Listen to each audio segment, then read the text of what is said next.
ओम नमः शिवाय मित्रों, आपके और आपके परिवार पर भगवान भोलेनाथ की कृपा सदैव बनी रहे। आज मैं आपको सोमवार की व्रत कथा सुनाने जा रही हूँ। चलिए शुरू करते हैं। एक समय की बात है, अमरपुर नामक नगर में एक धनवान व्यवसायी रहता था। उसका व्यापार बहुत दूर तक फैला हुआ था। यहाँ के सभी नगरवासी उसका बहुत आदर करते थे। उस व्यापारी के पास किसी भी चीज़ की कमी नहीं थी, लेकिन फिर भी वह अपने जीवन में सुखी नहीं था। दरअसल उस व्यापारी का एक भी बेटा नहीं था, जिस कारण हर समय उसे यह चिंता सताती थी कि उसके मरने के बाद उसकी संपत्ति की देखभाल कौन करेगा। वह व्यापारी बेटे की चाहत में हर सोमवार को बाबा भोलेनाथ की पूजा करता और शाम ढलते ही मंदिर जाकर शंकर भगवान के सामने दीप जलाता था। एक दिन माँ पार्वती उसकी श्रद्धा भक्ति से खुश हो गई। उन्होंने बाबा भोलेनाथ से उस व्यापारी की इच्छा पूरी करने के लिए प्रार्थना की। इस पर भगवान शिव ने कहा, इस दुनिया में हर किसी को उसके कार्य के आधार पर फल मिलता है।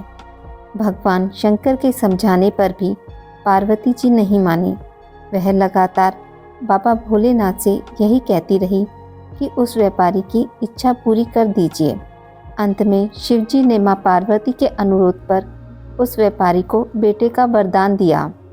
आशीर्वाद देने के बाद भगवान शंकर ने पार्वती माता से कहा, मैंने आपके अनुरोध पर उस व्यापारी को बेटे की प्राप्ति का आशीर्वाद तो दे दिया, लेकिन उसका बेटा केवल 16 साल की उम्र तक ही जीवित रहेगा।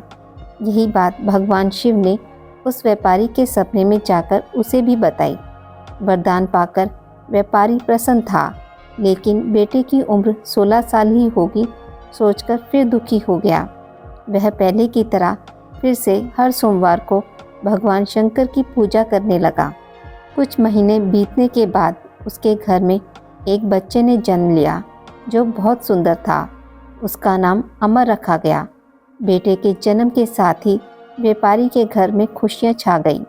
बेटे के जन्म की खुशी में एक समारोह भी आयोजन किया गया। इस जश्न के माहौल में व्यापारी अभी भी दुखी था। हर समय उसे यही डर लगता रहता था कि उसका बेटा अधिक दिनों तक जीवित नहीं रहेगा। धीरे धीरे समय बीतता गया। उसका बेटा अमर 12 साल का हो गया। एक दिन व्यापारी ने अपने बेटे को अपनी पत्नी के भाई दीपचंद के साथ पढ़ाई के लिए बनारस भेज दिया। वाराणसी जाते समय रास्ते में जहाँ भी अमर और दीपचंद आराम करने के लिए रुकते, वहाँ वो यज्ञ और ब्राह्मणों के लिए भोजन की व्यवस्था करते जाते थे। कुछ दूर जाने के बाद अमर और दीपचंद एक नगरी में पहुँचे। यह नगर के महाराज की बेटी चंद्रिका की शादी थी, जिसके लिए पूरे नगर को दुल्हन की तरह सजाया गया था। ठीक उसी समय बारात भी आ गई। इस समय लड़के का पिता परेशान था, क्योंकि उसके बेटे की एक आंख खराब थी। उन्हें डर था कि अगर लड़की वालों को यह बात पता चल गई तो वह शादी तोड़ देंगे। तभी उसकी नज़र अमर और दीपचंद पर पड़ी। लड़के के पिता के मन में तुरंत यह ख्याल आया कि क्यों ना अमर को ही दूल्हा बनाकर शादी के मंडप में बिठा दिया जाए। एक बार जब उसका विवाह राजकुमारी से हो जाएगा तो फिर उसके बाद उसे कुछ पैसे देकर वहाँ से विदा कर देंगे। फिर राजकुमारी और अपने बेटे को अपने घर ले आएंगे। लड़के के पिता ने बिना देरी के दीपचंद से इस बारे में बात की और धन का प्रस्ताव रखा। दीपचंद ने पैसों के लालच में आकर तुरंत हाँ बोल दिया और अमर को दूल्हा बनाकर मंडप में बिठा दिया। यहाँ राजा ने राजकुमारी का कन्यादान कर विवाह संपन्न कराया और बहुत सारी संपत्ति के साथ अपनी बेटी को विदा किया। शादी के बाद जब अमर वहाँ से लौट रहा था तो उसे लगा कि झूठ बोलना सही नहीं है और उसने राजकुमारी चंद्रिका के दुपट्टे पर सारी सच्चाई लिख दी। अमर ने लिखा, प्रिय राजकुमारी चंद्रिका, तुम्हारे साथ छल हुआ है। तुम्हारा विवाह मेरे साथ कराया गया। मैं एक व्यापारी का पुत्र हूँ और फिलहाल पढ़ाई के लिए वाराणसी जा रहा हूँ। तुम्हारी शादी जिससे तय हुई थी उसकी एक आंख खराब है। राजकुमारी ने यह सच जानने के बाद उस लड़के के साथ जाने से इनकार कर दिया और अपने पिता के साथ ही रहने लगी। उधर अमर वाराणसी के गुरुकुल में पहुंचकर पढ़ाई करने लगा। धीरे धीरे समय बीतता गया और अमर 16 साल का हो गया। इस दौरान उसने एक महायज्ञ का आयोजन किया। यज्ञ समाप्त होने के बाद अमर ने सभी ब्राह्मणों को खाना खिलाया और उन्हें कपड़े दिए। सारे काम खत्म करने के बाद अमर रात में अपने कमरे में सोने चला गया। भगवान शंकर के वरदान के मुताबिक उसी रात अमर के प्राण चले गए। अगली सुबह जब दीपचंद उसके कमरे में पहुंचा तो उसने देखा कि अमर जीवित नहीं है। वह ज़ोर ज़ोर से रोने लगा। उसके रोने की आवाज़ सुनकर आसपास के सभी लोग इकट्ठा हो गए और अपना दुख जताने लगे। दीपचंद के रोने की आवाज़ भगवान शंकर और माँ पार्वती के कानों तक भी पहुंची। यह सुन माता पार्वती ने कहा, हे स्वामी, मैं दीपचंद के रोने की इस आवाज़ को बर्दाश्त नहीं कर पा रही हूँ। कृपया करके इसके दुख को दूर करें। पार्वती जी की बात सुनकर बाबा भोलेनाथ अमर के पास पहुँचे। यहाँ उन्होंने देखा कि यह तो वही बालक है जिसे केवल 16 साल की उम्र तक ही जीवित रहने का आशीर्वाद मिला था।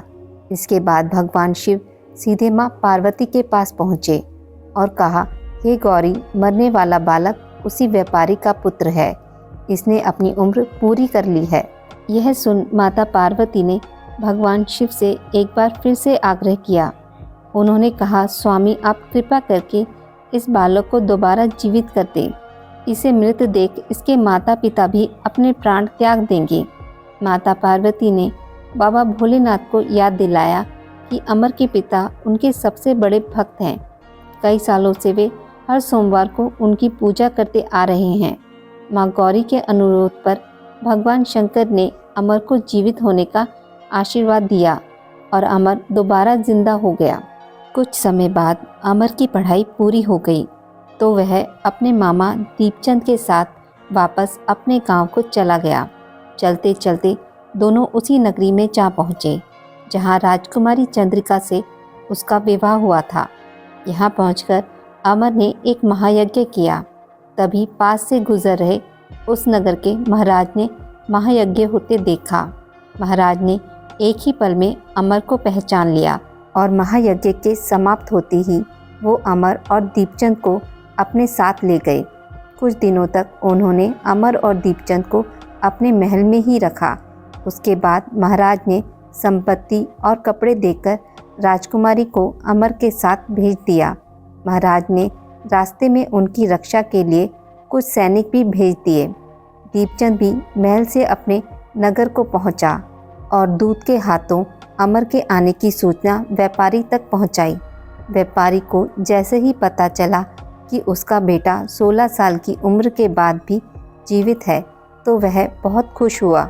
दरअसल व्यापारी और उसकी पत्नी दोनों ने खुद को एक कमरे में बंद कर लिया था। वह बिना कुछ खाए पिए अपने बेटे का इंतज़ार कर रहे थे।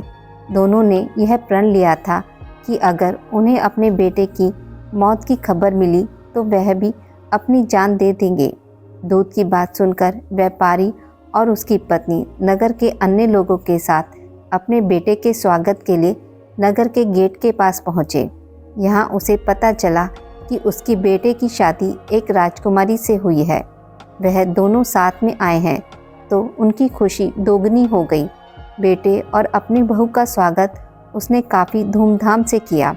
उसी रात एक बार फिर बाबा भोलेनाथ व्यापारी के सपने में आए और कहा, मैं तुम्हारी भक्ति से बहुत खुश हूँ। हर सोमवार को तुम मेरी पूजा करते हो, इसलिए मैंने तुम्हारे बेटे को लंबी उम्र का वरदान दिया है। भगवान शिव की यह बातें सुनने के बाद व्यापारी बहुत खुश हुआ। बेटे का जीवन वापस मिलने के बाद भी व्यापारी हर सोमवार को भगवान शिव की आराधना करता रहा। इससे भगवान शिव और माता पार्वती दोनों की ही कृपा व्यापारी के घर पर बनी रही। हे बाबा भोलेनाथ, जैसी कृपा आपने व्यापारी पर करी वैसी सभी पर करना। कथा को कहने वाले, सुनने वाले और हुंकारा भरने वाले पर भी करना।